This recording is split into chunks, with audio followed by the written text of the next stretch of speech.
என்ன ஆனாலும் சரி, நீங்க என்ன உங்ககிட்ட இருந்து பிரிக்கவே கூடாது. எந்த நிலைமையிலயும் நான் எப்படி உங்க கூட இருக்கணும்னு ஆசைப்படுறேனோ அப்படியே நான் இருக்க நீங்க விடணும். அப்படியே இருக்கலாம்.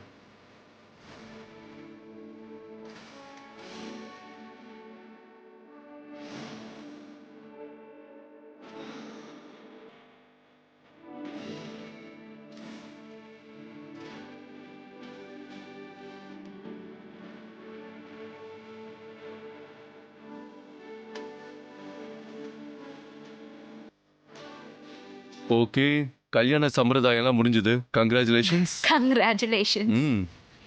இன்னும் ஒண்ணு பாக்கி இருக்கு. இதோ இந்த வெள்ளை கயிறு இருக்கு இல்லையா, இதுக்கு பயங்கர சக்தி இருக்கு.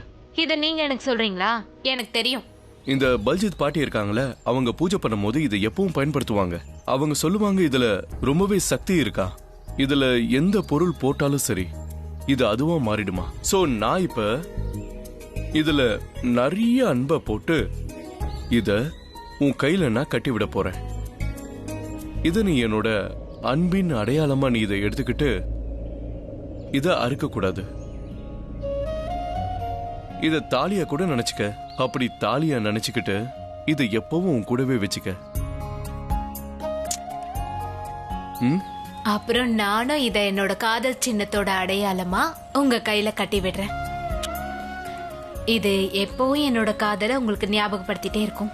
இது உங்க கையில இருக்கிற வரைக்கும் நான் உங்க கூட இருக்கிறதா நீங்க நினைச்சுக்கோங்க.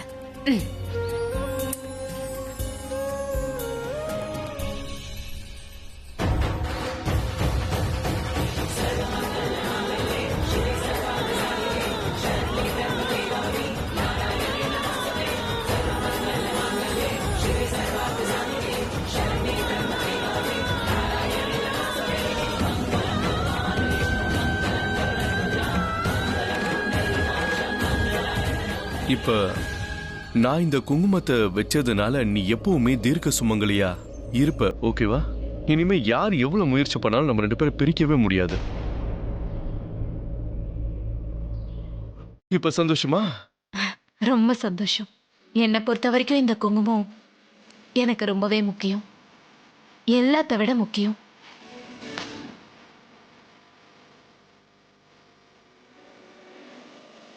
ஏய், வாழ்த்துக்கள். உங்களுக்கும் தான்.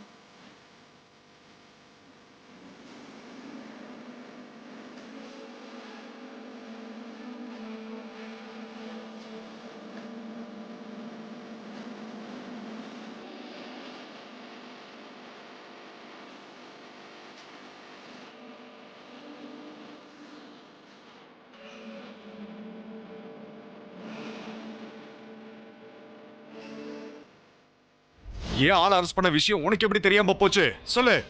அந்த இன்ஸ்பெக்டர் நீ போக கூடாதுன்னு சொல்லலையா? அவன் ஒரு உண்மையான நேர்மையான போலீஸ் ஆபீசர்.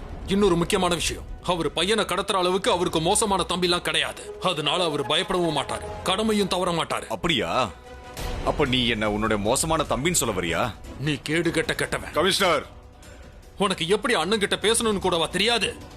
அண்ணன் பையன் கிட்ட பாசமும் கிடையாது. இல்லனா சித்தப்பான்னு கூப்பிட்ட பையனை நீ கடத்திட்டு போக மாட்ட. எனக்கு உறவு தேவையில்லை. எனக்கு எப்படியாவது அந்த இன்ஸ்பெக்டரை தடுத்தே ஆகணும்.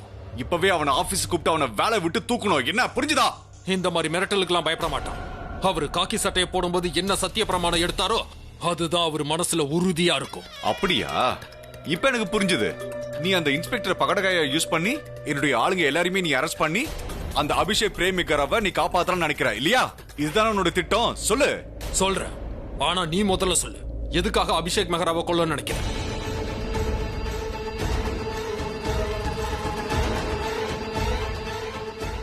சொல்லு, எதுக்காக கொல்ல நினைக்கிற?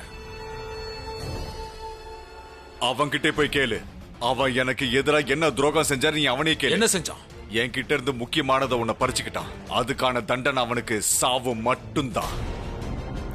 அந்த சாவை கண்டிப்பா நான் அவனுக்கு கொடுப்பேன். சுத்தி வளைச்சு பேசாத, உண்மை என்னன்னு சொல்லு. சொல்ற கேளு. நீ என்னுடைய உண்மையான அண்ணனா இருந்தா எல்லா உண்மையும் நான் கண்டிப்பா உங்ககிட்ட சொல்லியிருப்பேன். ஆனா என் முன்னாடி நிக்கிறது கமிஷனர் ஆச்சே. நீ உன்னுடைய டிபார்ட்மெண்ட்டுக்கு தானே நேர்மையா நடந்துப்ப. உன்னால முடிஞ்சா நீ தடுத்து பார்.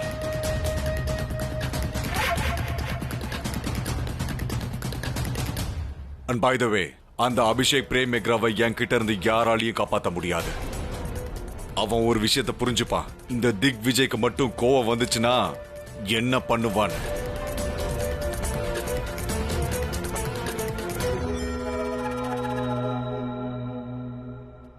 அந்த கடவுள் தான் அபிஷேக் பிரேம் மெஹ்ரா உயிரை காப்பாத்தணும். எனக்கு இவனை பத்தி நல்லாவே தெரியும். அதனாலதான் இவனை நான் ஊருக்குள்ளேயே விடாம வச்சிருந்தேன்.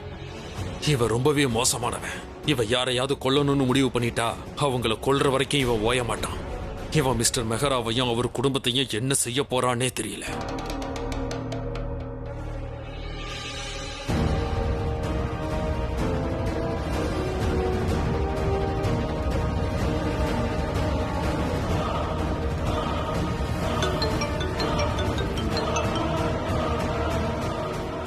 அவங்க வரட்டும்.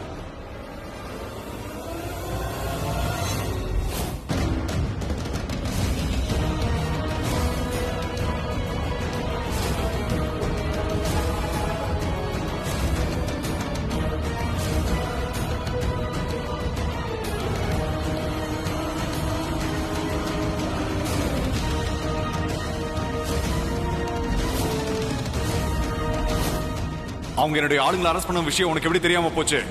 நீ உன்னுடைய இன்ஸ்பெக்டர் போக கூடாதுன்னு சொல்லலையா? அவன் ஒரு உண்மையான நேர்மையான போலீஸ் ஆபீசர். இன்னொரு முக்கியமான விஷயம், அவர் பையனை கடத்துற அளவுக்கு அவருக்கு மோசமான தம்பிலாம் கிடையாது.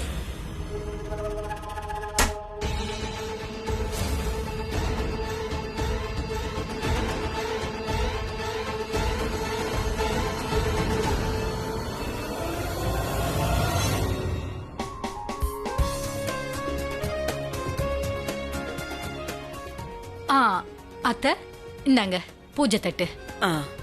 இது பொதுவா லேடிஸோடைய வேலை.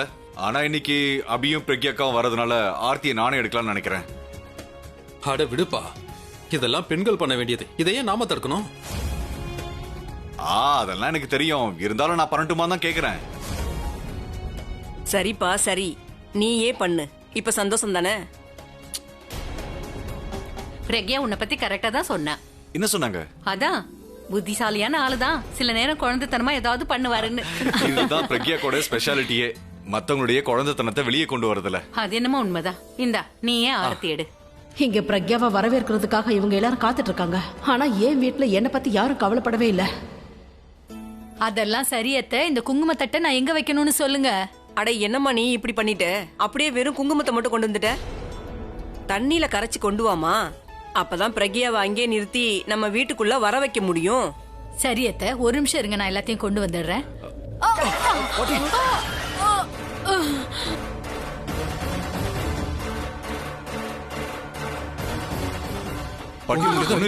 நல்லா இருக்கீங்கல்ல? நான் நல்லா இருக்கேன். ஆனா அத்தை, கால் வலினால நான் இப்படி பண்ணிட்டேன். அத்தை, மொத்த குங்குமமும் கொட்டிருச்சு. இது பெரிய அபசகுணம் இல்லையா? கண்டிப்பா ஏதோ பெருசா தப்பு நடக்க போகுது. அபியும் பிரக்யாவும் ஏதோ பிரச்சனையில இருக்காங்க. அப்படி இல்லைன்னா ஏதோ ஒரு பெரிய பிரச்சனை அவங்களுக்கு வரப்போகுது. முதல்ல விளக்கு அணைஞ்சிருச்சு, இப்போ இந்த குங்குமத்தட்டு வேற கீழே விழுந்துருச்சு. கடவுளே, நீங்க தான் அவங்களை எப்படியாவது காப்பாத்தணும்.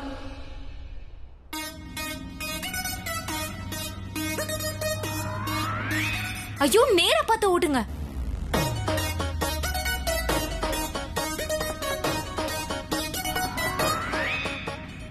என்னாச்சு உங்களுக்கு? உனக்கு எதுவும் பயமா இல்லையா? எதை நினைச்சு? நாம போற பாதை சரியா இல்ல தப்பான பாதையில நாம போயிட்டு இருக்கோமா? இது வரைக்கும் எனக்கு பயமா இல்ல, ஆனா இப்ப பயமா இருக்கு. நான் நிலைமைய சொன்னேன். நான் உங்ககிட்ட வழிய சொல்லிட்டு இருக்கும்போது உங்களுக்கு எங்கங்க கவனம் இருந்தது? நான் சொல்ற விஷயம் எதையுமே நீங்க ஞாபகத்துல வச்சுக்க மாட்டேங்கிறீங்க. இங்க பாரு, நீ சொன்ன நான் கேட்டுக்கிட்டு இருந்தேன். ஆனா நீ என் பக்கத்துல இருக்கும் போது என் மண்டைக்கு எதுவுமே எட்டல. ஆனா நீ சொன்ன எந்த விஷயமும் தெரிய மாட்டேங்குது. உண்மையிலே நாம வேற வழியில தான் போறோம் போல. ஏன்னா இங்க இப்ப நம்ம போக வேண்டிய இடத்துக்கு போறோமா இல்ல வேற எங்கேயாவது போறோமான்னு கூட தெரியல. ஆமா. அப்படியா? தப்பான வழியில போறோமோ? இங்க பாரு, தப்பான வழியோ சரியான வழியோ நாம இனிமே நெகட்டிவ் எல்லாம் யோசிக்க கூடாது. பாசிட்டிவ் தான் நினைக்கணும். அப்படியே முன்னேறி போயிட்டே இருந்துட்டு நடுவுல ரொமான்ஸ் பண்ணலாம். ஒருவேளை இப்படியே போக வேண்டிய வழி வரலன்னு வைங்க, அப்புறம் உங்களுக்கு இருக்கு. இங்க பாரு, நீ சொன்னதெல்லாம் சரிதான். ஆனா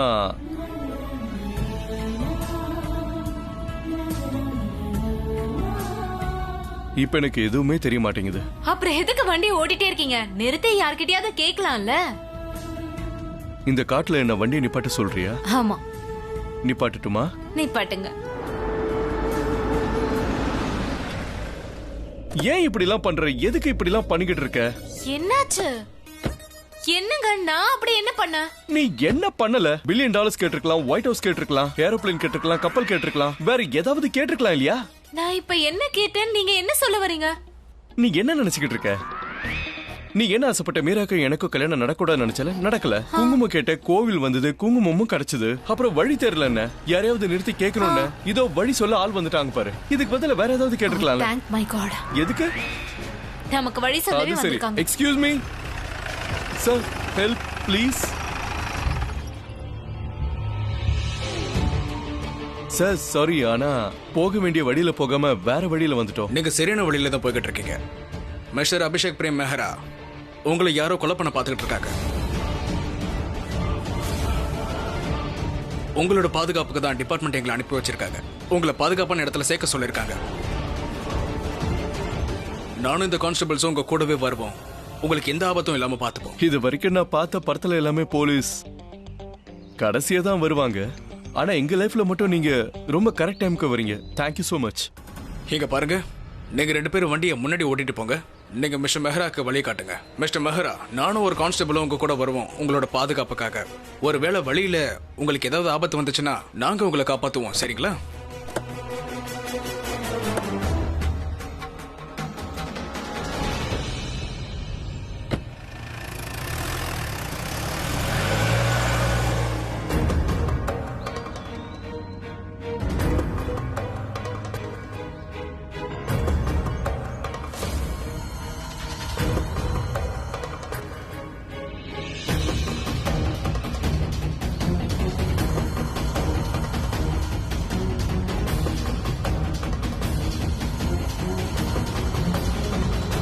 வேலை முடிஞ்சிடும் சார். உன்னோட டயத்தை முடிக்கிறதுக்காக இந்த போலீஸ் எப்பயுமே கரெக்டான டைமுக்கு வந்துருவான். விக்ரம், நீங்க எங்க இருந்தீங்க? நான் அபி வீட்டுக்கு போயிருந்தேன். உங்களுக்கு தெரியும் இல்லையா மீரா? தெரியும். நாம என்ன செய்ய முடியும்? அவ உன் ஃப்ரெண்டு தான். நீ ஆசைப்பட்டனா நீ அவ கூட டச்ல இருக்கலாம். எனக்கு எந்த பிரச்சனையும் இல்லை. சரி, அது போகட்டும். இந்த ரன்பீர் எங்க? அவன் ரூம்ல இருக்கான். இந்த ரன்பீர் பண்ற வேலை இருக்கே. உன்னோட ஃப்ரெண்டு நீ ஆசைப்பட்டனா அவ கூட டச்லயே இருக்கலாம். ரன்வீருக்கு ரியாக்கும் கல்யாணம் ஆயிடுச்சுன்னா நம்ம ஃப்ரெண்ட்ஸ் மட்டும் இல்ல, சொந்தமாக போறோம். அதனால இந்த விஷயம் எனக்கு தப்பா படுது. எது வேணாலும் இருக்கட்டும், ஆனா அவங்க ரியாவை பாத்துக்கிட்டாங்க. அவங்கள பத்தி இவ்வளவு தப்பாலாம் பேசாதீங்க ப்ளீஸ். உறவை பத்தி பேசுறதுனால நான் உங்ககிட்ட ஒன்னு சொல்லிக்க ஆசைப்படுறேன். இது எங்களுடைய family matter. You are right Vikram. இப்போ என்ன பண்ணணும்னு எனக்கு ரொம்ப நல்லாவே தெரியும். விக்ரம்,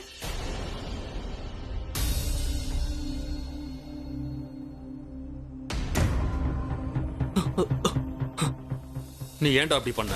நான் கல்யாணம் பண்ணணும்னு நினைச்ச விஷயம் அப்பாவுக்கு தெரிஞ்சிருச்சு போல இருக்கு. ஆனா எப்படி தெரிஞ்சிருக்கும்? விக்ரம், நீங்க என்ன பண்ணிட்டு இருக்கீங்க? அவனுக்கு கொஞ்சம் உடம்பு சரியில்லை. மம்மிக்கும் தெரிஞ்சிருச்சா? ஆனா இவ்வளவு சீக்கிரம் எப்படி தெரிஞ்சது? ரியா அப்படின்னா ரியாக்கும் எல்லா விஷயமும் தெரிஞ்சிருக்கும். பாவம் ரொம்ப டயர்டா இருக்கான். அவன் ரெஸ்ட் எடுக்கட்டும். ப்ளீஸ் நீங்க என் கூட வாங்க. நோ, வேண்டாம். நீ போன் எடுக்க கூடாது. இல்ல, எடுக்க மாட்டேன். நீ எப்பதான்டா வளருவ? இந்த மாதிரி எல்லாம் பண்றதுக்கு உனக்கு எப்படா யோசனை வந்தது?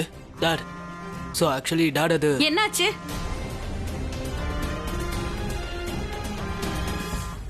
ரியா கிட்ட இருந்து கால் 34 மிஸ் கால்ஸ்.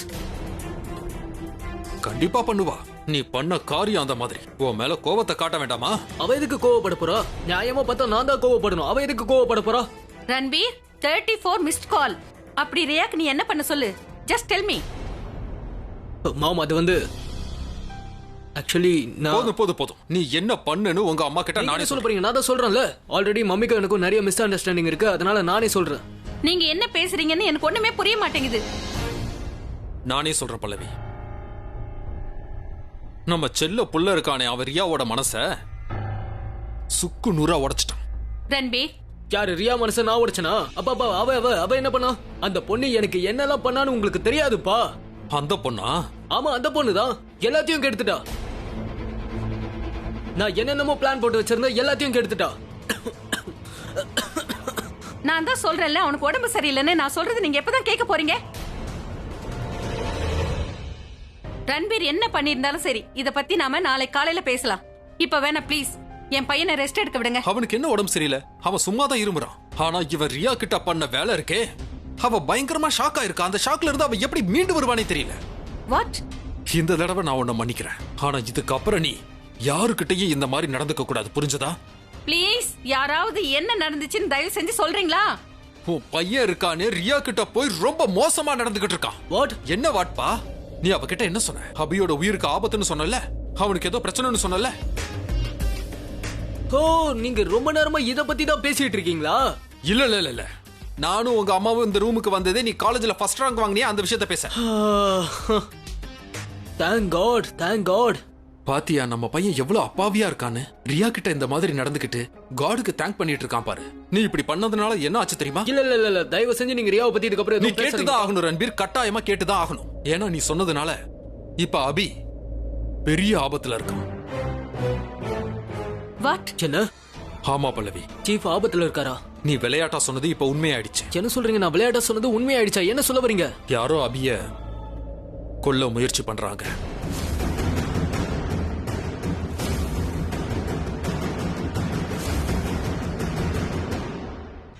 தேங்க்ஃபுல்லி அபிக்கு ஒண்ணு இல்ல, சேஃபா தான் இருக்கான். ஆனா இது எல்லாமே நீ விளையாட்டா பண்ணதுனாலதான் இப்படி ஆயிருக்கு. என்னால என்னாச்சு டாட்? அஃப்கோர்ஸ் எல்லாமே ஒன்னாலதான். உன் நாக்கு இருக்கே, அது கருணாக்கா மாறிடுச்சு. அந்த கருணாக்க வச்சுக்கிட்டு இப்ப நீ என்ன சொன்னாலும் அது அப்படியே பழிச்சிடுது, புரியுதா? அதனால கெஞ்சி கேட்டுக்கிறேன், கை கூப்பி கேட்டுக்கிறேன், இனிமேல் யாருக்கிட்டையும் இந்த மாதிரி விளையாடாத, உன் வாயால எதையும் சொல்லாத, புரியுதா? நான் என்ன காமெடி சொல்லிட்டேன்னு இப்படி சிரிச்சுக்கிட்டு இருக்கேன்? ஆக்சுவலி அது என்னன்னா டாட், உட்காருங்க டாட். எனக்கு ரொம்ப பெரிய கன்ஃபியூஷன் இருந்தது. அது 2 செகண்ட் முன்னாடி தான் கிளியர் ஆச்சு. என்ன கன்ஃபியூஷன்? என்ன கன்ஃபியூஷன்னா, நான் இந்த உலகத்திலே நீங்க மம்மியை தான் ரொம்ப அதிகமா நேசிக்கிறீங்கன்னு நினைச்சேன். I thought that. ஆனா நீங்க அந்த மாதிரி இல்ல. நீங்க அதிகமான அன்பை சீஃப் மேல தான் வச்சிருக்கீங்க. நான் அதை உங்க முகத்தை பார்த்து தான் கண்டுபிடிச்சேன். மாம் உங்களை விட சீஃபை தான் அதிகமா நேசிக்கிறாரு இவரு. ஏண்டா உனக்கு இது காமெடியா இருக்கா? இந்த காமெடி எல்லாம் கொஞ்சம் நிறுத்து. கடவுள் புண்ணியத்துல நீ சொன்னதெல்லாம் உண்மையாயிடுச்சுன்னா அதுக்கப்புறமா ப்ராப்ளம் ஆயிடும். அந்த கடவுள் நான் சொல்ற பேச்ச கேட்டா ரொம்ப நல்லா தான் இருக்கும். ஆனா அவர் கேட்க மாட்டேன்றாரு. அப்படி மட்டும் கேட்டிருந்தா நான் ரியா கிட்ட இந்த மாதிரி காமெடியே பண்ணிருக்க மாட்டேன்னு. என்ன சொல்ல வர? அது நான் என்ன சொல்ல வரேன்னா, எனக்கும் ஆண்டவனுக்கும் எந்த ஒரு கனெக்ஷனும் கிடையாது. அதுக்கப்புறம் நீங்க சொல்றீங்க கருணாக்கு, அதெல்லாம் உண்மை கிடையாது. நான் வேணா இப்போ ப்ரூவ் பண்ணி காட்டட்டுமா? கடவுளே, நான் சொல்றது கொஞ்சம் கேளுங்க. நான் ஆசைப்படுறதுலாம் சீஃபுக்கும் பிரக்யா அவங்களுக்கும் எந்த ஒரு பிரச்சனையும் வரக்கூடாது. 5 செகண்ட்ல அப்பாக்கு போன் பண்ணணும். நீ ஏன்டா இப்படி உளர்ற? நீ கண்டிப்பா என்கிட்ட அடி வாங்க போற. அம்மா, இதெல்லாம் சும்மா கதமா, இதெல்லாம் நிஜமாகிறதுக்கு வாய்ப்பே இல்ல. கருணாக்கா அதெல்லாம் அந்த காலத்துல சொன்னது, அதெல்லாம் இப்ப கிடையவே கிடையாது. அப்படிலாம் நடக்க வாய்ப்பே இல்ல. அதான் நான் உங்களுக்கு ப்ரூவ் பண்ணிட்டேன் இல்லையா? போன் வந்துச்சா? வரல. அதுவும் இல்லாம எனக்கு கொஞ்சம் உடம்பு சரியில்லை. இது பேசுறதுக்கான நேரமா சொல்லுங்க. நான் தான் சொன்னேன்ல, பாவம் எப்படி இருமுறான் பாத்தீங்களா? வாங்க இங்க இருந்து போலாம், அவன் ரெஸ்ட் எடுக்கட்டும். தேங்க்யூ மாம். வாங்க நீங்க. பாய். தேங்க்யூ கடவுளே.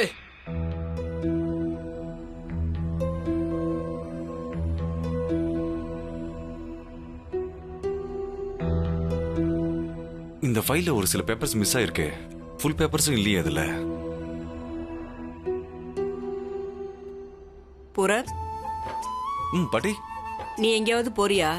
அட பாட்டி, நான் எங்க போறேன்? அப்புறம் ஏன் இந்த சூட்கேஸை பேக் பண்ணிட்டு இருக்க? இது நாளைக்கு நான் கிளம்புறேன்ல பாட்டி. நாளைக்கா? ஆமா, அது வந்து பாட்டி கம்பெனில சில முக்கியமான ப்ராஜெக்ட்ஸ் இருக்கு. அது டைமுக்கு முடிக்கலனா கம்பெனியோட பேரு கெட்டு போயிடும். அதுக்காக நான் போய் ஆகணும். புரப், நான் உங்ககிட்ட ஒன்னு கேட்கட்டுமா? நீ உண்மையா தான் சொல்லணும். கேளுங்க. நீ அபிகிட்ட பேசின இல்லையா? அவங்க 2 பேரும் நல்லா இருக்காங்கல்ல? பாட்டி, இப்போ நீங்க அந்த குங்கும கொட்டை நினைச்சு கவலைப்படுறீங்களா? அவ்வளவு யோசிக்காதீங்க. அபசகுணமா எதுவும் நடக்காது. ஆனா அபசகுணம் நடந்துருச்சே. விளக்கு அணைஞ்சிருச்சு, குங்குமம் கொட்டிடுச்சு. அப்புறம் இது பல வருஷமா நம்பிக்கிட்டு வர பழக்கம். அது மட்டும் இல்ல, நான் ரொம்ப நேரமா பிரக்யாக்கு போன் ட்ரை பண்ணிட்டே இருக்கேன். அவ போன் எடுக்கவே மாட்டேங்கிறா. நீங்க 2 பேரும் எதுக்காக இவ்வளவு டென்ஷன் ஆகுறீங்க? இந்த அளவுக்குலாம் யோசிக்காதீங்க, ஒன்னும் ஆகாது. சரி, இப்பவே நீங்க அவங்க 2 பேர்கிட்ட போன் பேசுங்க. நீங்க இப்படி வாங்க. அதுக்கப்புறம் அபிக்கும் பிரக்யாக்காவுக்கும் எதுவும் ஆகல, அவங்க நல்லாவே இருக்காங்க. சரியா? ரொம்ப தூரம் வந்துட்ட மாதிரி இருக்கு. இன்னும் எவ்வளவு தூரம் இருக்கு? நம்ம கிட்ட வந்துட்டோம். இது கொஞ்சம் லாங் ரூட், ஆனா இதுதான் சேஃபான ரூட். அதுவும் அங்க ரைட் எடுத்துக்கங்க. ரைட்.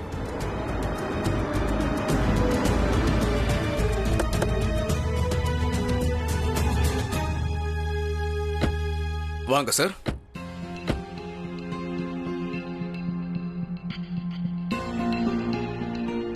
இதுதான் நீங்க சொன்ன இடமா? எனக்கு தெரிஞ்சு இதை விட சேஃபான இடம் வேற எதுவும் இல்ல.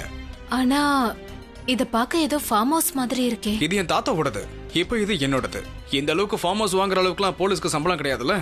பட் உங்க வீடு அளவு இந்த வீடு ஒன்றும் பெருசா இருக்காது, இருந்தாலும் மோசமாம இருக்காது. நான் அப்படி சொல்ல வரல, இந்த இடம் உண்மையிலேயே ரொம்ப அழகா இருக்கு.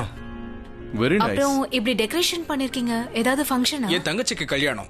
ஓ கங்க்ராச்சுலேஷன்ஸ். தேங்க்யூ.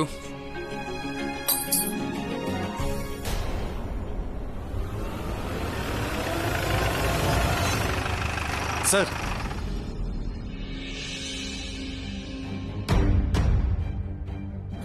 சங்கர், நீங்க வர வழியில எந்த பிரச்சனையும் இல்லையே? யாரோ நம்மள ஃபாலோ பண்ணிட்டு வர மாதிரி இருக்கு சார்.